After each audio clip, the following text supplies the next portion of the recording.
నా పేరు పాముల మహేష్ యాదవ్. నేను దొత్తూరు మండల తెలుగు యువత అధ్యక్షుడిగా గత 6 సంవత్సరాల నుంచి నేను పనిచేస్తూ ఉన్నా.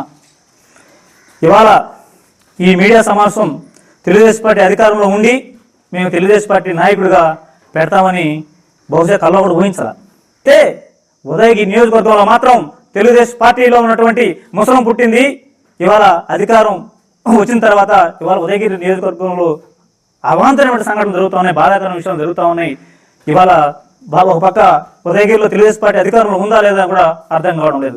ఎందుకంటే నారా చంద్రబాబు నాయుడు గారు తెలుగుదేశం పార్టీ అంటే బీసీలు, బీసీలు అంటే తెలుగుదేశం పార్టీకి బీసీలు వెన్నెముకగా ఒక పక్క చెప్తా ఉంటే 175 నియోజకవర్గాల్లో 174 నియోజకవర్గాల్లో చంద్రబాబు నాయుడు గారు చెప్పినటువంటి విషయం అమల్లో ఉంటే 175 నియోజకవర్గం ఉదయగిరిలో మాత్రం బీసీల పట్ల స్థానిక శాసనసభ్యులు కాకర సురేష్ గారు గత 2 సంవత్సరాల అధికారం చేపట్టిన తర్వాత బీసీల మీద అవాంఛనీయమైనటువంటి అవమానటువంటి కర్మలు జరుగుతూ ఉన్నాయి. అవమానిస్తున్నారు, అడ్డుకుంటున్నారు, ఆటంకాలు సృష్టిస్తున్నారు. అంత రాని వాళ్ళ బీసీలు చూస్తా ఉన్నాడు కాకర సురేష్ గారు అని చెప్పేసి నేను పత్రికా సమావేశం తెలియజేస్తున్నా.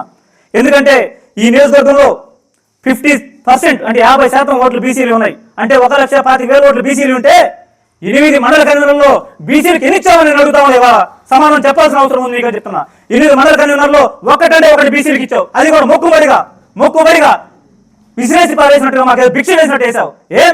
ఓట్లున్న మేము పదవులకు అర్హులమని నేను అడుగుతా ఉన్నా.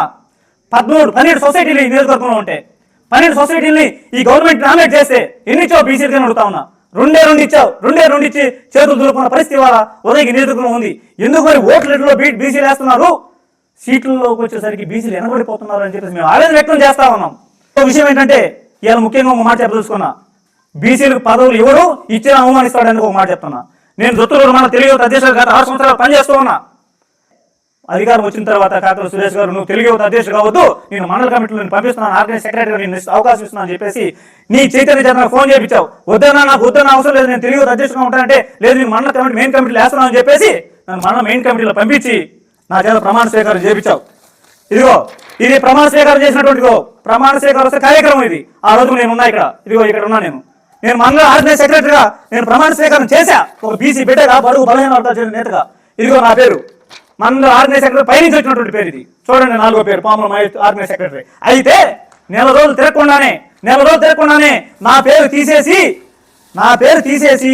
నువ్వు వేరే పేరు పంపడం జరిగింది. ఆ పేపర్ కూడా ఇక్కడే చూపిస్తా మీకు. నా పేరు తీసేసి వేరే పేరు పంపడం జరిగింది. బీసీలకు పదవులు ఇవ్వడం, ఇచ్చిన తర్వాత అవమానించడం నీ నైజం అని చెప్పి నేను వాళ్ళు తెలియజేస్తా ఉన్నా. అయినా 850 మంది కార్యకర్తల సమావేశంలో 800 మంది నీ గురించి మాట్లాడాలని డిసైడ్ అయ్యారు. ఆ రోజు 800 మాట్లాడాలని డిసైడ్ అయితే మహారాజు పెద్ద ఆయన నారా చంద్రబాబు నాయుడు గారు ఎవరికి అవకాశం ఇవ్వకుండా మీరెందుకైనా అంత బాధపడతారని చెప్పేసి ఈ కాకర సురేష్ గారి యొక్క భవిష్యత్తుని ఆ రోజు పట్టబయలు చేశారు. నీ స్థానం 164 స్థానం 175లో 164 స్థానం అని చెప్తే ఇంకా నీలో బుద్ధి మారలా. 164 కాస్త 175 దాకా బుద్ధి మారదేమో. ఇవాళ నీళ్ళు ఏ మార్పు రాలా. అయినా మమ్మల్ని అణిచివేస్తున్నావు, తొక్కేస్తున్నావు, మమ్మల్ని అవమానిస్తున్నావు అడుగడుగునని చెప్పేసి మేము ఇవాళ పత్రికా సమావేశం తెలియజేస్తా ఉన్నా.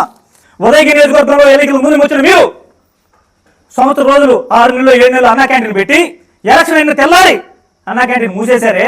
ఉదయగిరి ప్రజలను మోసం చేసింది, బ్లాక్మెయిల్ చేసింది మీరా మేమా అని అడుగుతున్నా. ఎలక్షన్కు ముందు ఆరోగ్య సంజీని రథం తిప్పి ఎలక్షన్ అయిన తెల్లారి నీ రథాన్ని లోపల పెట్టుకొని ఎవడన్నా ఒక నాడిపట్టి చూసావా? ఎలక్షన్ అయిన తెల్లారి ఒక మాత్ర పిల్లలు ఇచ్చావా?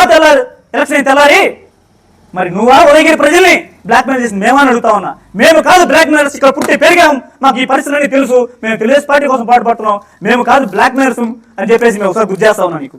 వాళ్ళు ఎవరు ఈ ఉదయగిరి సంపద వైపు కనీసం కన్నెత్తి కూడా చూడలేదు, ఏలు కూడా పెట్టలేదు. ఇవాళ మీరు అధికారం చేపట్టిన తర్వాత మీరు ఎమ్మెల్యే తర్వాత అగ్రిగోల్డ్ జామాలు మాయమైపోతున్నాయి, ఎర్రచంద్రం రోడ్లు వెళ్ళిపోతా ఉన్నాయి, పేదల కడుపుకు తినటువంటి రేషన్ బియ్యం కనబడటం లేదు, చేపల చెరువులు చేపలు మాయమవుతున్నాయి, మామిడి తోటలో మామిడికాయలు మాయమైపోతున్నాయి. వెయిట్ కోర్టు గురించి చెప్పని పడ్డది. అయ్యా మాకు వెయిట్ కోర్టు వద్దంటే తలడిపోతున్నా. మీరు చేసే పనులు చేస్తా ఉన్నారు. ఎందుకు ఇవాళ ఉదయగిరి నియోజకవర్గ సంపద నుంచి ఈ విధంగా తల్లిపోతా ఉంది? మీకు తెలిసి జరుగుతుందా? తిరిగి జరిగితే మీరు ఎందుకు మౌనంగా ఉన్నారో సమాధానం చెప్పాల్సిన అవసరం ఉంది. ఎందుకు వెంకటేశ్వర గారు పోటీ చేస్తే ఓడిపోతాం తెలిసి కూడా పార్టీ పరువులు పెట్టని చెప్పి పోటీ చేస్తే అధికారం వచ్చిన తర్వాత ఆయనకు ఒక వర్క్ ఇచ్చారు. మీరు 50 లక్షల రూపాయలు వర్క్ ఇస్తే 5 లక్షల రూపాయలు కమిషన్ తీసుకున్నారు మీరు అబ్దుగా. కాదని మీరు చెప్పాలని అడుగుతా ఉన్నా. అంటే బీసీలు రాజకీయంగానే కాదు ఆర్థికంగా తొక్కేయాలని చూస్తా ఉన్నాం. మేము సహించే సమస్య లేదని చెప్పేసి ఇవాళ నేను పత్రికా సమావేశం తెలియజేస్తా ఉన్నా. భావన. బీసీలు అంటే అలర్జీ నీకు, బీసీలు అంటే అలర్జీ. ఈ అలర్జీని తగ్గించడానికి మా దగ్గర సరైన మందు ఉంది, ఆ వేసే రోజు ఆ మందు వేస్తాం, నీ అలర్జీని తగ్గించే బాధ్యత మేమందరం తీసుకుంటాం, బీసీలు అందరం కూడా అని చెప్పేసి నేను తెలియజేస్తా ఉన్నా.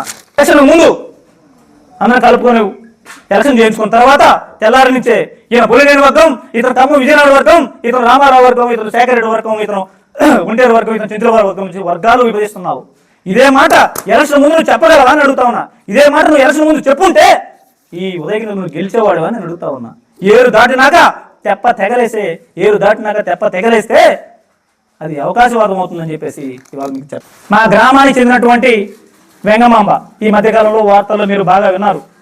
ఆ వెంగమాంబ ఆమె స్వస్థలం నర్రవాడ, మా ఊరి కోడలమే. అయితే మా ఊర్లో మీరు ఒకసారి మీటింగ్ పెట్టారు, పెన్షన్ కార్యక్రమం, కంపెనీ కార్యక్రమం మొట్టమొదటి మా గ్రామంలో పెడితే ఆ అమ్మాయి యూట్యూబర్ కాబట్టి ఏదో మాట్లాడిందంట, మాకు కూడా తెలియదు. మాట్లాడితే ఆ అమ్మాయి ఫోన్ నెంబర్ మీరు తీసుకొని వాళ్ళు ఉండే ఉత్తిరితే కర్ణాటకలో ఉంటే ఇక్కడ పిలిపించి 20 రోజులు నీ ఆఫీసులో పెట్టుకొని నీ కారులో తిప్పుకొని అంగన్వాడీ కోఆర్డినేటర్గా బాధ్యతలు అప్పచెప్పావు. ఈ ఏజెంట్ కూర్చోలా, ఇప్పుడు ఎలక్షన్లో పనిచేయలేదు. సరే గ్రామ లీడర్లు మేమున్నాం కదా, మాకు చెప్పలేదు. అయినా నువ్వు 20 రోజులు తిప్పుకున్నావు.